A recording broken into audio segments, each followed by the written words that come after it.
They're so good. Great job. Thank you, Brian. Thank you, Amanda. Thank you, Union Board. Thank you, Auditorium.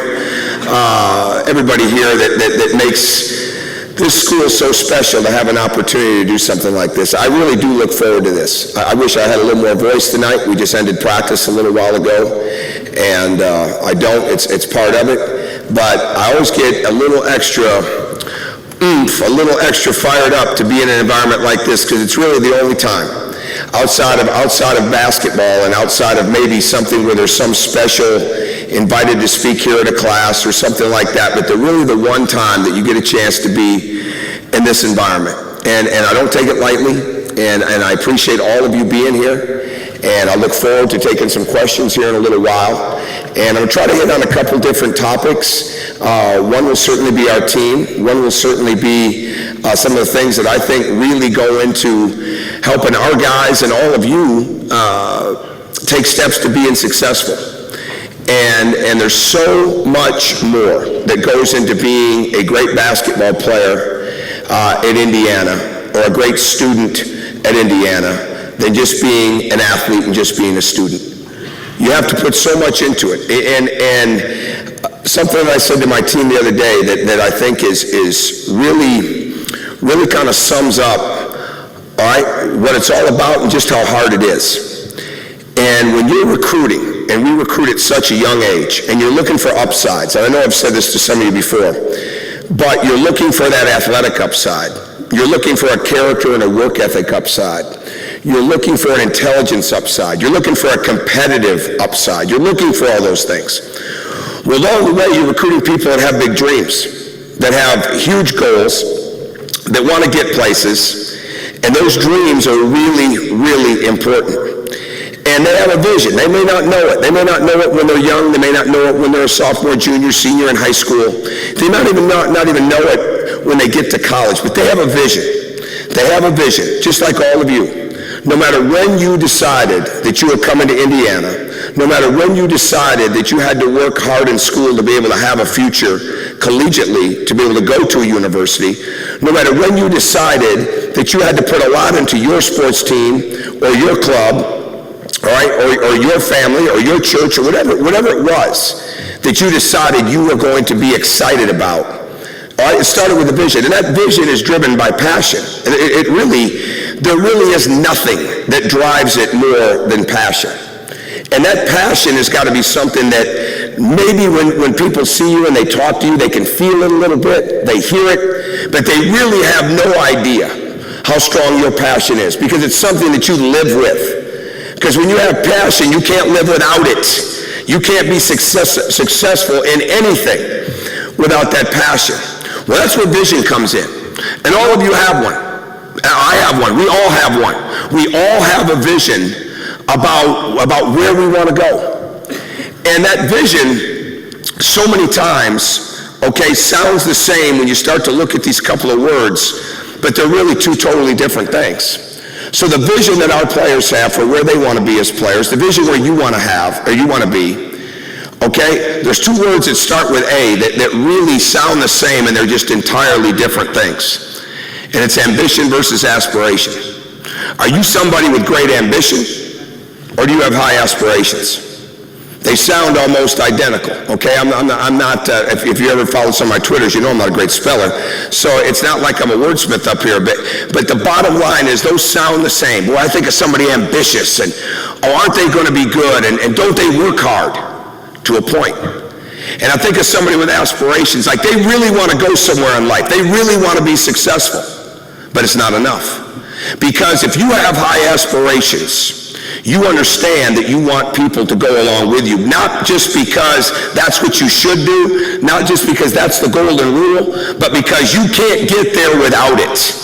You can't get anywhere in this world without being surrounded by people that share your aspirations. Their passions may be in something else, but at the end of the day, the aspirations of being successful as a unit, as a team, as a family, in a company, whatever it is, it's got to be bigger than any one person's individual ambition, because when you're ambitious, you're only going to get to a certain point. When you're ambitious, you're going to realize, okay, or you're going to come to realize in your own mind that, you know what, as long as I get what I want, it doesn't really matter if you get what you want. As long as I can reach my goals and follow my vision, well, you know what, as long as you don't get in my way, I'm cool with you. As long as you don't take some of my limelight, I'm good with that. As long as you don't think you're getting what I want, that's okay. But the people with true aspirations, they know they got to work through people. They know people have got to be involved. They know that they can't get what they want if the people with them aren't getting what they want to. They want to make something great. Ambitious people want to be great. People with high aspirations, they want to make something great. And when you get to college, whether it's you or whether it's my team, that really comes into focus. Because that vision is going to be strong. And if you really care, like we've got, the work ethic changed in our program 4 years ago when Will Sheehy and Victor Oladipo got here. And I mean, it changed. It changed wholeheartedly. And the guys like Jordan Hulls that were pretty good workers became that much better because now there were other people that were working as hard as them. And the guys that were a little bit on the fence, they realized, man, these two kids are for real. Like they're in there all the time. And eventually they figured out, like, if I don't work that hard, I'm not going to get what I want. But if we all work this hard together, then all of a sudden, 56 wins later, good things happen. A Big Ten championship later, good things happen. But you've got to have people whose passions can inspire you. And that's what we're always trying to find in a team, but it's more than that.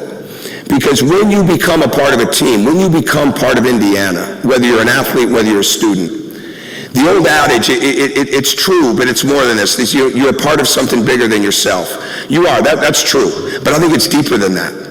I think it's much deeper than that. See, as a coach, we know what our vision is for Indiana basketball. You know how you've grown up looking at the vision for Indiana basketball, if your parents or grandparents or aunts and uncles and brothers and sisters were a part of it. Or as I meet people all the time, even tonight, that have been watching it for so long. Doesn't matter if you're from here, from another part of the country, from another part of the world. If you've paid any attention to it, you have a pretty good idea of what Indiana basketball is supposed to look like. You have a pretty strong view. You have a care for it. You have a passion for it. And when we recruit, we're trying to find that passion, whether they grew up on it or not. Because when you really aspire, okay, you're going to want Indiana basketball to be successful. You realize that you really can't, it's really about winning. It's about winning. It's about putting yourself in a championship level way and giving a championship level performance and having championship level work habits and standards. That's what we're trying to get constantly. That's what we're trying to build. But the third part of the vision is the one vision that you control, that my guys control, that I have no control over, that our assistant coaches have no control over, that your parents have no control over, that your teachers have no control over. Nobody. You have control over this. All right? We all come in and we want those individual things that we know are really important. This is where we want to go. All right? And then we determine, you know what, I really want to work with people because the people that I'm with right now, they've got some high goals. This club I'm in, this team I'm on, all right, this project we're working on. And it doesn't matter. It doesn't have to be the biggest things. It's not just about the end result and the things that get on TV all the time or the things that get written about all the time. It's what's important to you. What's important to you is the most important thing out there. And how you work with people to get to that is crucial. Well, you know what the standards are. We know what the standards are of Indiana basketball. That's why we work so hard to try to get them back. That's why so many of you and so many of your families and so many people that sat in these seats years before stuck with it because they knew what it was supposed to look like. The hardest part for you, the hardest part for us is, are you willing to go above and beyond to help others get what they want to? And when I think of the economy right now, when I think of the world, I think I used this stat a year ago. I haven't seen it change. Since 2007, 52% of college graduates are either unemployed or underemployed. I don't think education's going down. I don't think the level of work you're being asked. I don't think we're all of a sudden not getting great teachers. This is a world university, world-class university. There's people from all over. We're not the only one. It's not easy.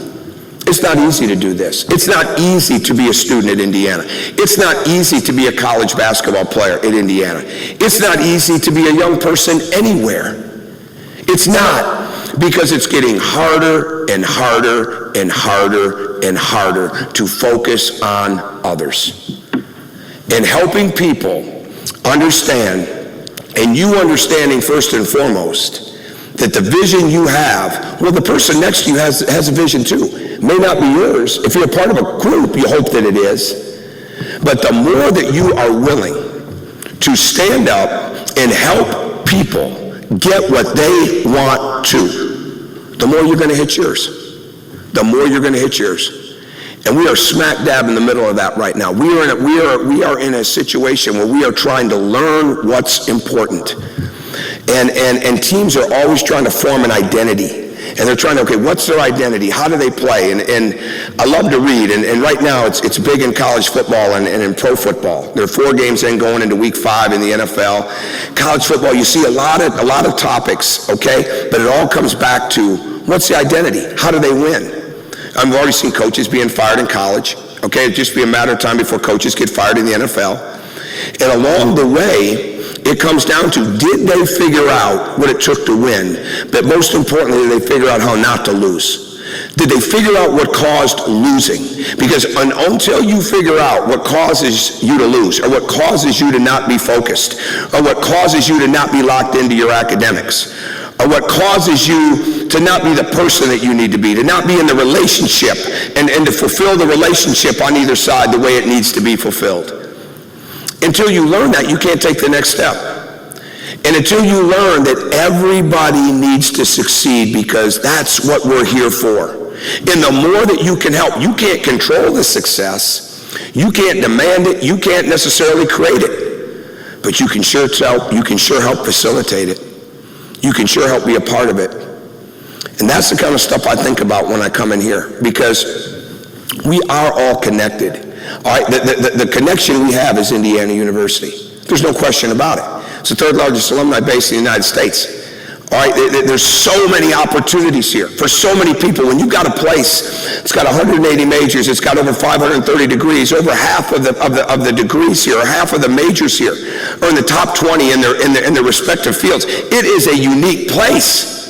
It's high level.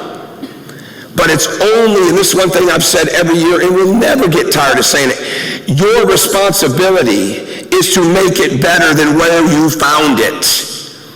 And that is way beyond being a part of something bigger than yourself, okay? Because if you just look at it like this, what an auditorium.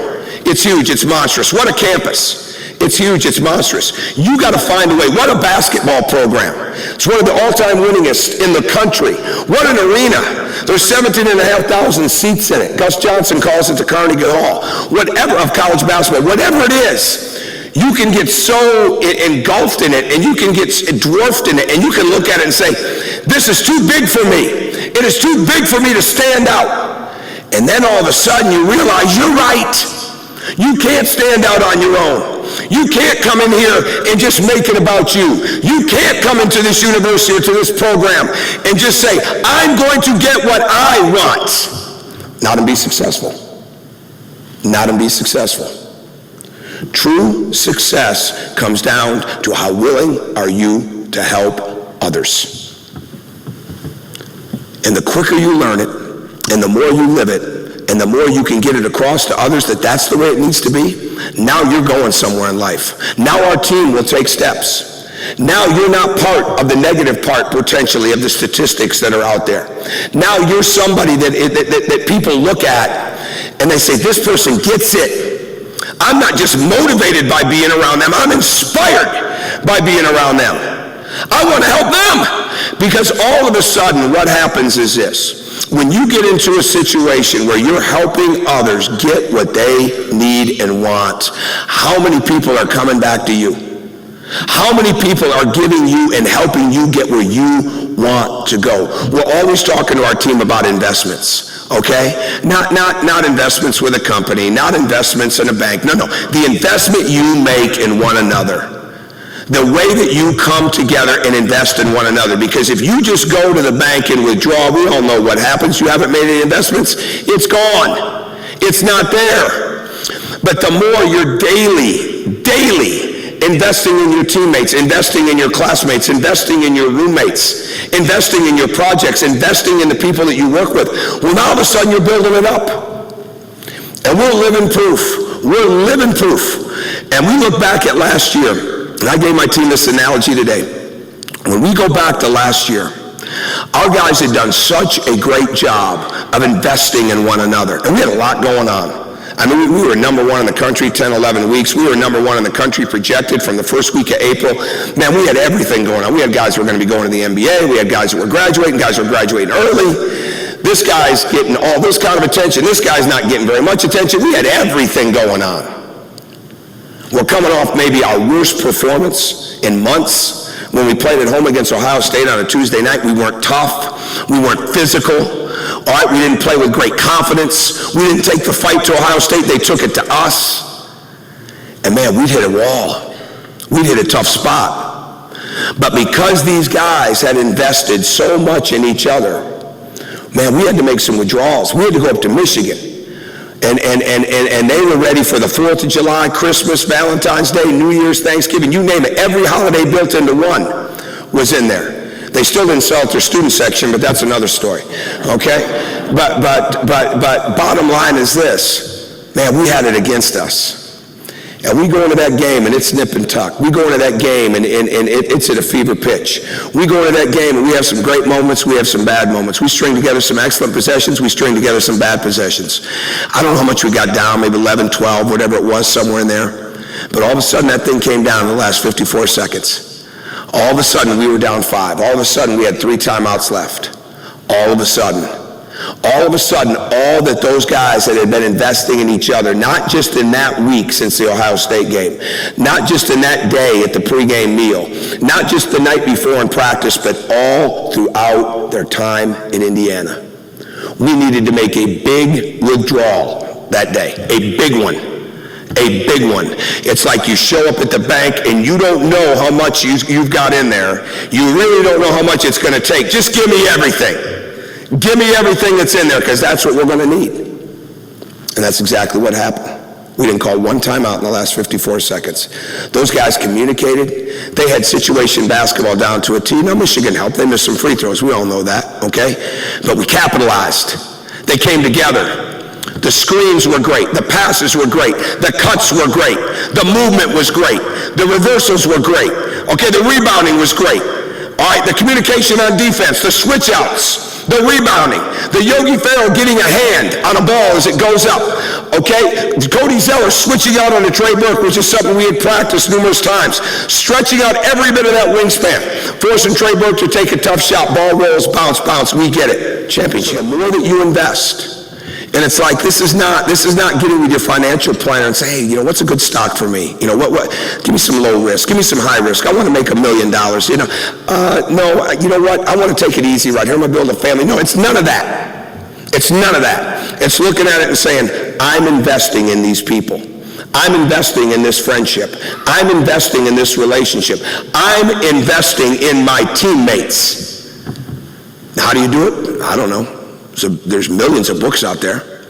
There's always some ideas here and there, but it always comes down to a personal decision. What can you do to make others better? And that's what this place is all about. That's what this world is all about. You don't read about that every day in Twitter. You don't see that every day in the news. Okay? You don't hear about, I mean, there's all kinds of great stats coming out all the time. I saw one the other day. The average iPhone user looks down at their iPhone 190 times a day. 190 times a day. All right, social media. I mean, if I polled our players right now on how much they are on their phones, and we asked them to cut, because they're in the gym now, okay? I mean, I know they're in the gym.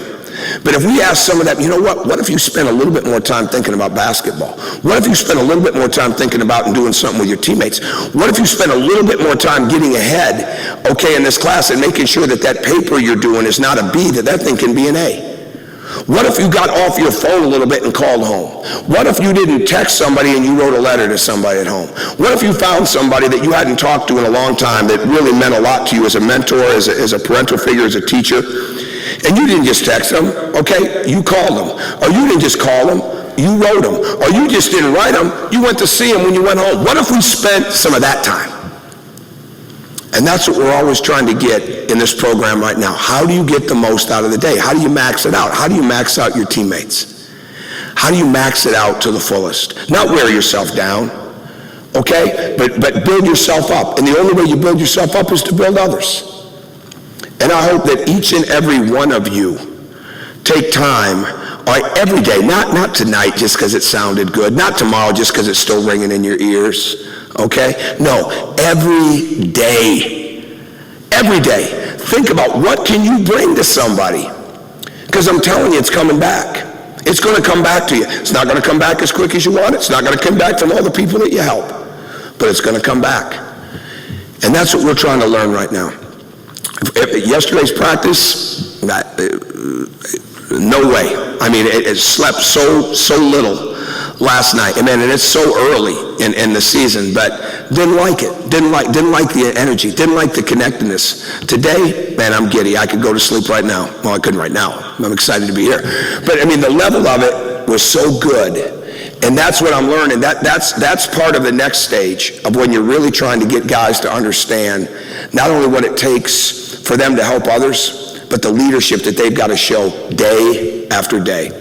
Right now, we're going through a painful process, all right, a painful process. Not just because we lost so many guys that scored a lot of points. Guys like Christian Watford, guys like Jordan Hall, certainly guys like Cody, guys like Victor. Not just because of that. Not just because those guys really knew what to do. Not just because those guys played a lot of minutes. Not just because those guys helped get us a lot of wins. We had guys, those guys got to the point they weren't afraid to tell people what needed to be done. They didn't do it all the time, but they got so much better with it. And they had an understanding. And they came in and they competed on a daily basis. And guys grew. Guys like Victor grew to the point where they weren't worried about what everybody thought about what they said and what they did. I read a story, Victor's first practice yesterday. And I'm sure there's more stories, but the one story I read was about the energy that he came to practice with, about the way that he practiced, all right, about the level of excitement that he had. And then the thing, one sentence, it only got one sentence. Here, because our practices aren't as open, okay, people didn't see this a lot, but it was the same thing. He said, after practice, he worked out with assistant coach LaRon Prophet on his ball handling. If Victor Oladipo shot after practice, Victor Oladipo worked on his ball handling after practice. Every time he did it. And I can think of 2 days, one that I told him, do not come to the gym. And one that I don't remember when it was, okay? Must have been sick with 104 fever or something. I could only think of 2 days in the last couple of years where that kid wasn't in there, not only on the days that he practiced, but on the off days. He wasn't in there because we told him to be. He was in there because that's who he is. And the thing that he did is he kept giving back to his teammates. He kept pulling his teammates into the film room. He kept grabbing guys to stay out there with him and work on his ball handling. But all of a sudden, even if you weren't working with him, because of the way Will and Jordan were, Yogi's out there more, Jeremy's out there more. All those guys started to pick it up that much more and become that much more, okay, involved with one another. That stuff carries over. That's all part of that investment I'm talking about. Well, we're learning how to do that right now. Our work ethic is strong. There's no doubt about that. I mean, we've got a very strong work ethic, and I think it's going to continue because the culture of it is where it needs to be. But we have to learn how to lead each other. We have to learn that it's okay to be demanding on one another. We have to learn that it's okay to hurt people's feelings once in a while. We have to learn that it's okay to go at somebody tooth and nail competitively and try to beat them inside that 94-foot line in those courts and go at them. And then it's okay once it's over, hey, we're back to being boys because we're comrades. That's how we build it. You don't build anything of substance without adversity. You don't build anything that's long-lasting without going through some tough days. You don't ever learn how to win until you figured out how not to lose. And as with a young team this year, Those are the lessons that we're trying to get figured out. We're 5 days in. We've practiced. For those of you who don't know, they moved the practices up this year to September 27th. You get 30 practices out of 42 days before your first game. So we started on Friday. We went Saturday. We took Sunday off. We went yesterday. We went Monday. We went today. We'll take tomorrow off. We'll go this weekend. We'll practice Friday afternoon. We'll have Hoosier Auditorium on Saturday night.